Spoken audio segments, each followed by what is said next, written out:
damos la bienvenida a Richard Arce Villarino. Gracias. Muy buenas tardes. Le comentaba al ingeniero que he dado charlas por todas partes del mundo en 4 idiomas y es la primera vez en 23 años que doy una charla en español. Y yo practiqué con mi esposa esta semana, llevo practicando y ella me dice: oye, no sabes hablar en español. Así que les pido de antemano una disculpa si digo algunos disparates, ¿no? Como decimos nosotros allá en Puerto Rico. Pero es un honor que me tengan aquí, estoy muy agradecido y si Dios quiera pues doy un poquito de mi experiencia acerca de los sistemas de telepeajes y llevar una carretera de un peaje tradicional de cuota a un peaje abierto, fast driving, como decimos, totalmente electrónico.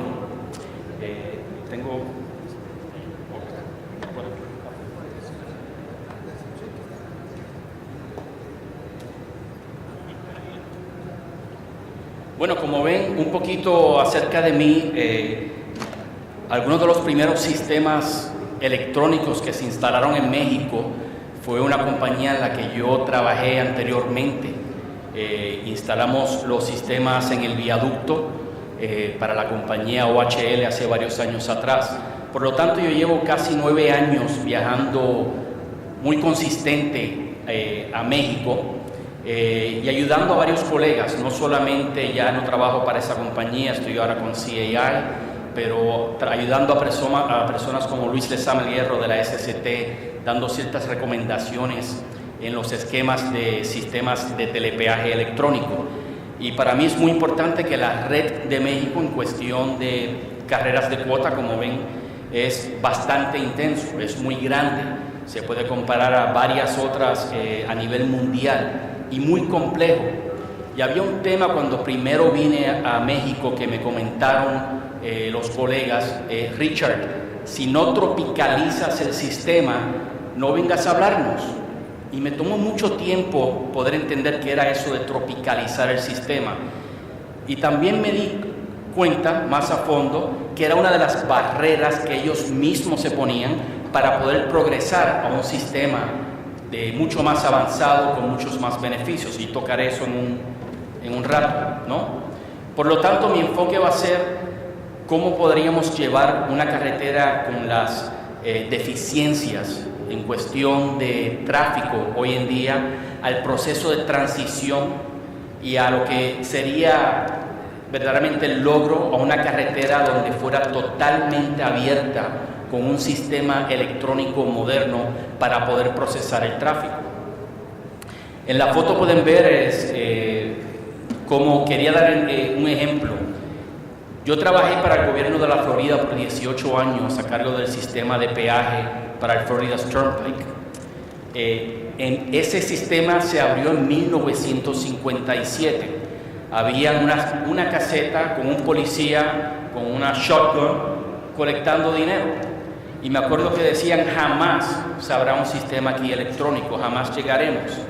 Después se instalaron estas casetitas con unos hombres y también tenían como que unos baskets, le decíamos, y tiraban la pesetita para que abriera, ¿no?, electrónicamente el sistema.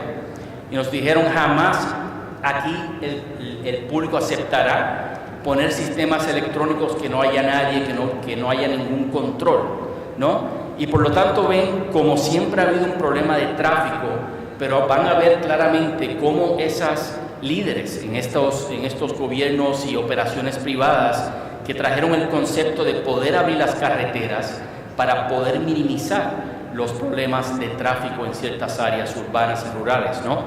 Y por lo tanto, la segunda foto que ven a su mano derecha arriba fue lo que se diseñó, el proceso de transición, donde se quedaran las casetas tradicionales, pero en una parte de la carretera se abría el paso electrónico.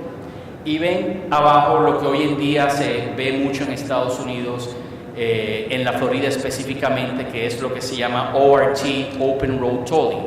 No hay ninguna infraestructura humana, sino simplemente son sensores en la carretera, lo que ha aliviado en varias áreas Actually, el pórtico que ven abajo estaba antes el proceso manual donde ven todo ese tráfico. Eso es en Golden Glades, en el sur de la Florida. Por lo tanto, sí ayudó a un alivio y sí se puede llegar a ese esquema. Entonces, me voy a referir a ETC en varias, significa Electronic Toll Collection, que creo que debería de ser a lo que se aspira en cuestión de telepeaje, pero poniendo en contexto en México que ya hay ETC. Yo digo un ETC modificado porque cuando vas por cualquier carretera en México que haya el sistema de ETC, siempre hay un factor hay algo que está controlando la entrada y la salida. Pero sí ha habido una adopción. Cuando yo primero di esta estadística hace varios años atrás, el ingeniero Luis Lezama de la SCT me dice: Richard, estamos más o menos como en un porcentaje de 10% de forma de pago electrónico. Di una conferencia en la República Checa el año pasado en octubre y me sorprendió cómo en México ahora en cuestión de transacciones ETC ya hay un 23% de pagos en sistema ETC, a la que el 41% representa el ingreso total de todo lo que se colecta en México. Y eso dice que sí está habiendo una adopción.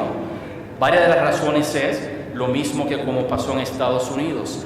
Vamos y vemos la congestión de tráfico, estamos en un carril y vemos este otro carril que por lo menos aparenta moverse un poquito más rápido.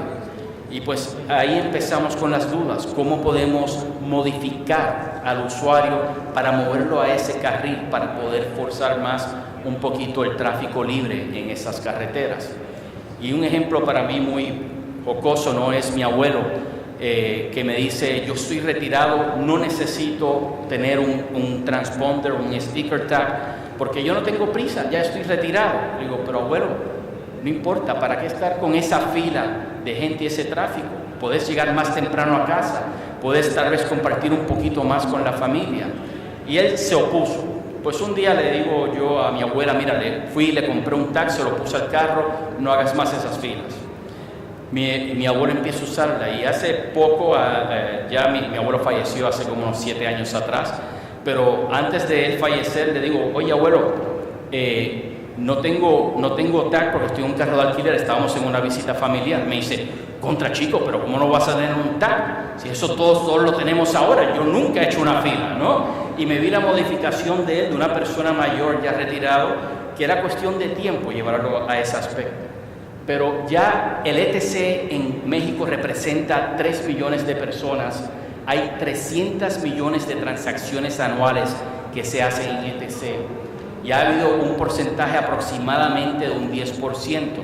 Lo interesante es que a pesar de que ha habido este aumento, verdaderamente si cuando yo vengo a México visito no hay ese auge de poder modificar al usuario para empujar más que siga el crecimiento. O sea, hay mucho que se puede hacer en ese término para poder incrementar el aspecto de usuarios de ETC.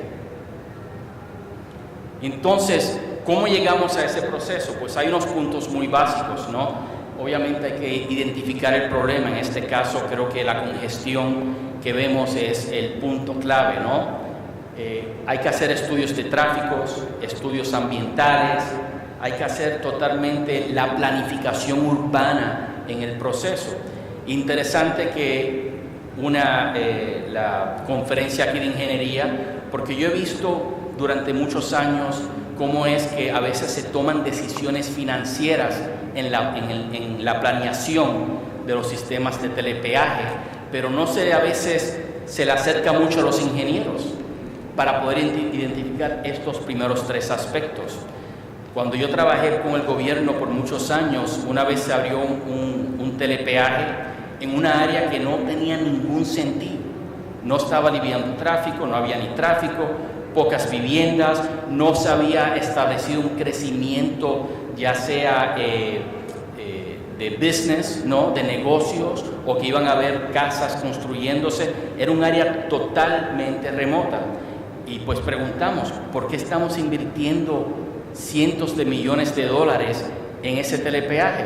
Y la respuesta fue, no comentes más, es para un amigo del político que tiene una propiedad allá y quiere poder llegar más rápido a su propiedad, ¿no? Y pues comento yo, hay que ver esto del aspecto cómo vamos a impactar nuestra sociedad, cómo vamos a impactar el flujo de tráfico, pero cuál es el impacto a los negocios locales, a los residentes locales, cada vez que se construye un sistema de telepeaje. Después de ahí entramos también a la configuración, porque hay dos aspectos muy claves en que yo me voy a concentrar, el aspecto técnico y el aspecto operativo. Ya cuando yo voy a asumir que se ha hecho todos esos análisis ambientales, el plan urbano y todo lo demás, ¿cuál es el sistema que hay que instalar? ¿Cómo vamos a operar ese sistema? Y a veces el tercer tópico es el más importante, el mantenimiento del sistema, porque todo el mundo invierte en poder ya aplicar, instalar los sistemas, pero nadie quiere ocuparse en la parte del mantenimiento del sistema. Y lo que vemos entonces es cómo degrada no solamente la infraestructura de la carretera, pero los sistemas pasan. 10 años es típicamente lo que estamos viendo, cuánto puede durar un sistema electrónico técnico que funcione con beneficios para el público. Y pues cuando me hablo del mantenimiento del sistema, no es solamente la parte técnica, la parte operativa, pero también la parte de la infraestructura que se ha instalado, ya sea la carretera o sea los sistemas en sí. Entonces yo voy a tomar en cuenta que se involucraron todos los ingenieros adecuados, todas las comunicaciones con los distintos departamentos, los intereses en el proyecto. Voy a decir que ya se hicieron todos los estudios, hay un entendimiento no solamente de cómo hacer el proyecto, pero hay un entendimiento de qué tipos de vehículos van a transitar por esta carretera, ¿no? Y eso es lo que representa, por ejemplo, la imagen del medio. Es que a veces pensamos pues solamente van a transitar unos carros o unas motocicletas o ciertos vehículos de 3, 4, 5 ejes, ¿no? Hay que tomar todo lo que puede pasar por esa carretera porque eso impacta muy fuerte el aspecto tecnológico que se va a implementar, ¿no? Ahora, para darle a veces muchos de los vendedores de sistemas de telepeajes me atacan y ellos tienen razón en cierta parte. El sistema se configura dependiendo de lo que va a pasar por esa carretera. Y es un punto muy clave y estoy totalmente de acuerdo. Por eso creo que en el proceso de la ingeniería, en el proceso del estudio, hay que entender cuáles van a ser los vehículos que van a pasar y cuál es el contexto de esos vehículos. Y pues estos son los 3 puntos que yo les digo que son los puntos claves. Número 1 es el sistema técnico. El sistema técnico verdaderamente, como típicamente los problemas que vemos en todas partes del mundo, es que vemos handful, ¿sabes? Ciertos proveedores de tecnología claves que quieren vender su tecnología. Y eso no tiene nada malo. El problema es que tratan de poner una tecnología a la cual no cabe en ese sistema, ¿no? México para mí es uno de los sistemas más complicados a nivel de telepeaje. Me explico un poquito mejor. La primera vez que vine me dicen, este es el sistema de telepeaje de México. Entro y hay un policía que si la luz no cambia me saca fuera del sistema a otra carretera, me dice, no, tienes que volver a entrar a la carretera general, tú no puedes ya transitar por aquí. Y obviamente estando en este sistema, en este ambiente por más de 20 años, me pregunto, pero ¿y si hay un fallo electrónico? ¿Qué hacen entonces? Bueno, pues mandamos a alguien con un sistemita, le tomamos los datos, vemos si lo podemos volver a entrar al sistema o no, si no hay que sacarlo. O le podemos dar opciones de pago si se sale, a dónde tiene que ir, dónde tiene que pagar. Pero ya eso me está diciendo a mí que vas a crear una cola de tráfico, ¿no? Ese es el problema y lo veo a cada rato. Entran una persona en un sistema, por la razón que sea un fallo técnico, sea un fallo de poca operación, ya entonces tenemos un vehículo que está tocando su claxon, tocando su bocina. ¿Qué pasa? Súbeme, ábreme. Yo tengo un sticker. ¿Qué pasa? Tengo dinero, ¿no? Y en ese momento vemos que ya se está forzando la fila atrás. Por lo tanto, el esquema es complicado. El esquema puede ser que no sea el más adecuado para implementar en México, pero fue el sistema técnico que se le ofreció, el que se implementó, el que pidieron en ese momento los usuarios que operan el sistema, no los usuarios que guían la carretera, ¿no? El proceso técnico es sumamente importante y es parte de diálogo, ¿no? Creo que a veces el sistema de hacer un bid, ¿no?, para un contrato es limitado. Y la primera vez que yo participé en una, no podía hablarle a nadie. ¿Por qué? No, esto tiene que ser cerrado, no podemos, si tú dices algo aquí, aquel tiene que poder decirlo. Y mi pregunta fue, ¿cómo dialogamos para yo entender cuál es tu problema, para yo entonces poder hacer una recomendación que haga sentido, ¿no? Porque lo que estoy viendo son muchos proveedores de sistemas técnicos que tienen una base técnica que funciona aquí, allá, y voy a tratar de hacer que funcione en este proyecto, pero no es el mejor para sea México o otro país.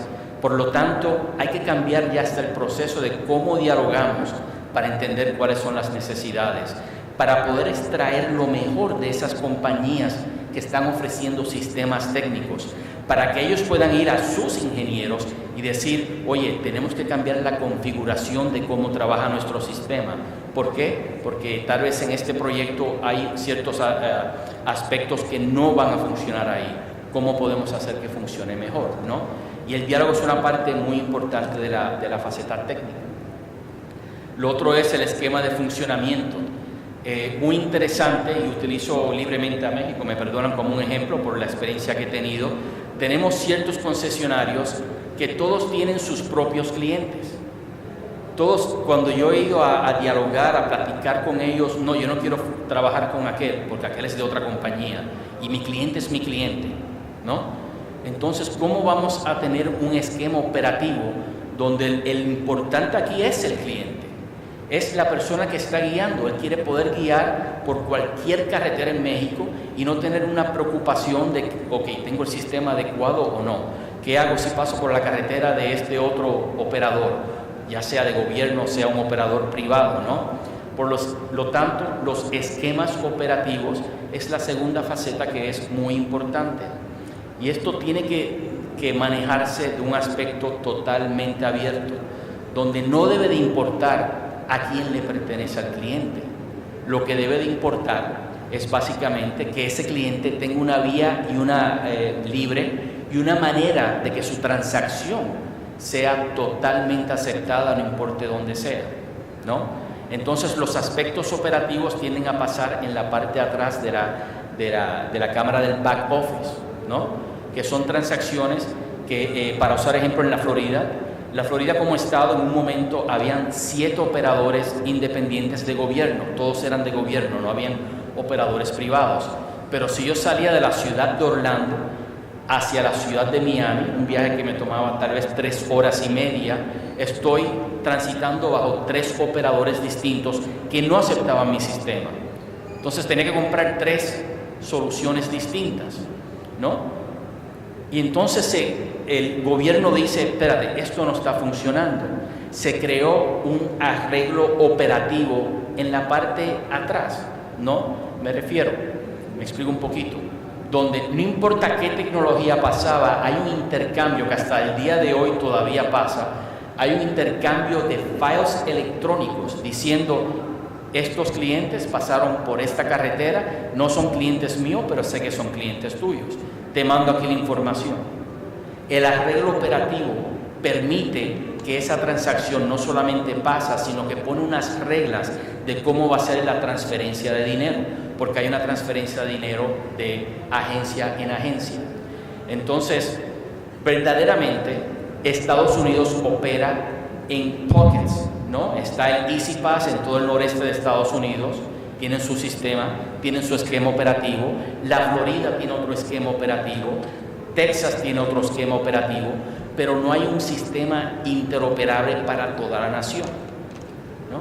Porque todavía está el proceso siendo, no quiero decir controlado, pero influenciado por los grandes intereses de compañías que venden esos sistemas. no tienen un interés ahora mismo para poder cambiar esos sistemas, porque hacen su dinero de la manera del sistema que puedan vender, ¿no? Es una realidad, pero no es que no quieran dar mejores sistemas. Yo siempre he dicho que el gobierno puede forzar a esas compañías a decir, mira, este es el ámbito en que vamos a operar, esta es la base de la tecnología que se debe de implementar. Ahora, ustedes tienen que ahora darnos la mejor tecnología basado en esa base. México hizo algo muy interesante para mí.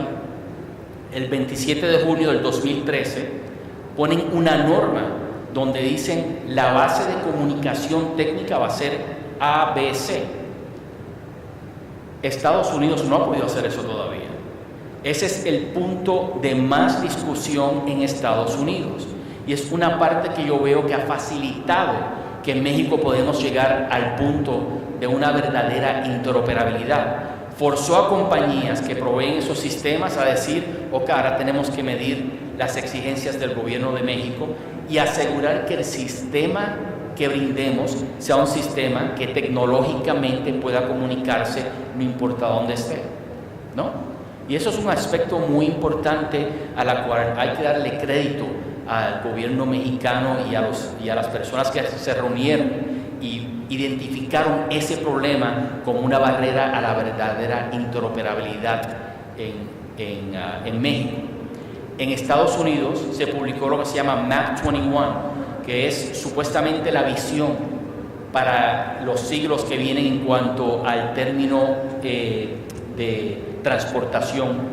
Y si leen el Map 21, dice que tiene que haber interoperabilidad mandatoria, pero lo interesante es, no indica cómo va a llegar esa interoperabilidad mandatoria, porque los proveedores de sistemas técnicos número uno necesitan saber en qué frecuencia tiene que funcionar nuestro sistema. Ya en México ya está identificada claramente. Por lo tanto, creo que es un paso muy grande que se ha llegado. Y el último punto aquí es el mantenimiento del sistema. Tan pronto se implementan todos estos sistemas muy técnicos, todos estos sistemas operativos, donde hay varios esquemas que se han entendido muy bien ya en este proceso, se tiende a olvidar que hay que mantener esa infraestructura, hay que mantener el investment, ¿no? La inversión que se ha dado en estos sistemas. Y es una parte que típicamente no se pone en la programación de los fondos objetivos para la operación del sistema, ¿no? Y es algo que pues yo digo, en cualquier esquema que se cree hay que entender muy bien, ya que se hizo esa inversión, se puso la carretera, se ha hecho todos los aspectos tecnológicos, los aspectos operativos, ¿cómo ahora vamos a asegurar que esa carretera mida las necesidades por los próximos 20, 30, 40, 50 años? El sistema en Estados Unidos ya tiene sobre 50 años. Se habría creado el gas tax, el tax en la gasolina. Esto dejó de poder mantener el sistema. Ya llevamos más de 15 años que el gas tax no es suficiente para mantener el sistema de carretera normal en Estados Unidos, mantenimiento normal. Por eso ha habido este auge de telepeaje en Estados Unidos. Número uno, porque saben que es la única manera que podía ahora pagarse ciertas inversiones, pagarse los procesos de mantenimiento en estas carreteras. Y hay un término muy curioso en Estados Unidos que se está utilizando mucho, que es el de managed lanes. El sistema ahora donde toman una interstate, ¿no? Y ponen 2 carriles a que sea un managed lanes, que en sí son 2 carriles de cuota. Punto, no debemos de disfrazar lo que es. Donde si tú estás en una carretera como la 95, por ejemplo, en el sur de la Florida, muy transitada, tienes la opción de no estar en ese tráfico y moverte a la carretera de managed lanes, ¿no? Ahora también se han abierto esos carriles si eres un vehículo económico o si eres ciertas agencias públicas que también pueden utilizar ese carril mientras estés moviendo, haya una movilización de personas para el transporte público.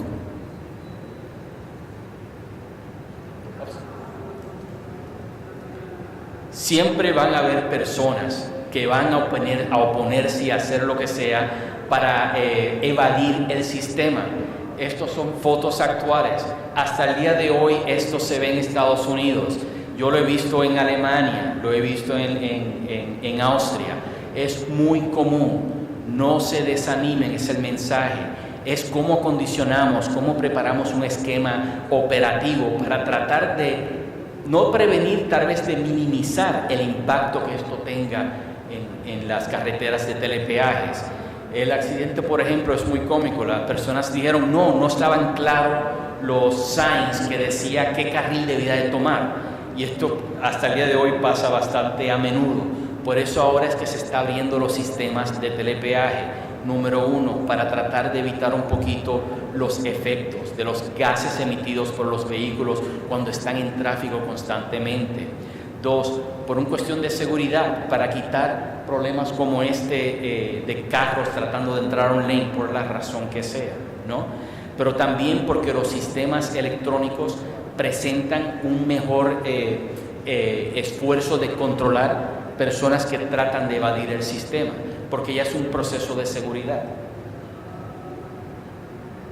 Entonces, para poder llegar a tener ese éxito en una carretera de telepeaje, el sistema debe de ser fácil de entender. Sé cómo entrar al sistema, lo veo muy bien, entiendo todos los signos, qué es lo que se espera, cómo funciona, ¿no? Tiene que ser accesible, puedo entrar fácilmente al sistema de telepeaje, tengo las salidas y entradas suficientes para poder navegar, por lo tanto no me estoy saliendo en una salida que tengo que regresar para atrás para poder llegar al área que quiero, ¿no? Tiene que estar configurado de una manera, una planificación urbana total también acerca de los sistemas de telepeaje. Tiene que ser seguro. Me refiero en 2 tipos de seguridad. Seguridad, que la carretera esté construida de una manera que los vehículos puedan transitar efectivamente, y la seguridad de las personas, que es un sistema que tenga los sistemas y la configuración de ITS, que si hay una emergencia se puede identificar claramente en todos esos aspectos de la carretera donde hay un aspecto de seguridad personal y seguridad pública. Y tiene que haber un valor agredido, un valor añadido. Si tú como usuario de la carretera vas a pagar lo que sea, ¿no? Lo que cueste esa carretera, yo voy a esperar que al mínimo esos 3 aspectos, entiendo el sistema, sea fácil de entender, sea seguro, ¿no? Que yo pueda transitar sin ningún problema. Por lo tanto, lo que estoy pagando por esa carretera es un valor agredido, ¿no? En Estados Unidos, por ejemplo, se dice que el telepeaje no es un tax, y la verdaderamente no es, porque la ley dice siempre tiene que haber una carretera que te lleve al mismo lugar que no se cobre. Siempre. Ese es el requisito escrito en Estados Unidos. La carretera de telepeaje lo que te brinda es un valor agredido a que tal vez llegues más rápido, de una manera más segura, donde en el transcurso hayan áreas que puedas parar, tal vez a tomarte un café, una agüita, un almuerzo. O sea, estás pagando porque tu experiencia como usuario va a brindar ciertas cosas más allá, ¿no? Y para terminar, comunicación. He visto que los fallos más grandes de implementación de proyectos de esta magnitud es que solamente se controlan en ciertos grupos, porque sistemas de telepeajes, por ejemplo, el de la Florida, del Florida Turnpike específicamente, anualmente colectan $850 millones US dollars en fees, ¿no? en ETC por su sistema. Entonces, al principio se veía lo que empezó como un sistema que recogía $200 millones, ahora 850 millones. El pronóstico es el próximo año van a sobrepasar $1 billón en colecciones. Es controlado. Si es mi grupo a que le pertenece, el auge, le digo yo al gobernador, al público, mira todo lo que colectamos. No entres a los ingenieros, ellos traen muchas complicaciones y hay que jorar el proyecto, ¿no? Por eso es clave que toda persona que aporte al proyecto participe en el proyecto, que haya comunicación, trabajen con sus ingenieros. Créanme que la parte que más a veces fallece es la parte de los estudios. Trabajen con esas personas que le van a brindar los sistemas técnicos. No porque sean un vendedor privado son malos, no porque sean un vendedor a la que le están dando un contrato de 40 millones, lo que sea, no, son personas malas.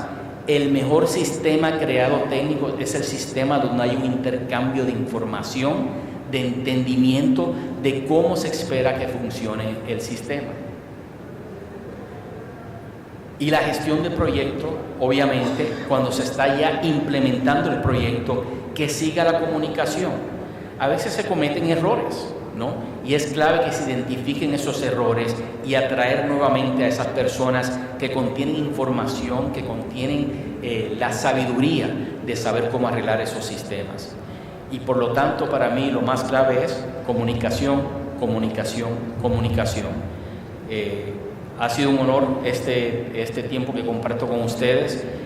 Creo que felicito a México por a donde ellos están llegando, a donde van a llegar y el proceso que están tomando para que haya una verdadera interoperabilidad, no solamente dentro de México, sino están buscando una interoperabilidad con con Estados Unidos en cuestión de los border crossings y otras áreas. Yo también estoy ayudando a Estados Unidos en ese proceso, por eso sé lo que está pasando y creo que es un punto clave e importante donde haya esa comunicación para entender, como me decían a mí, cómo podemos tropicalizar un sistema que funcione, no solamente en este momento en México, pero para los próximos 20, 30, 40, 50 años y aliviar el tráfico y las situaciones que hay, no solamente en México, pero a nivel global. Muchas gracias.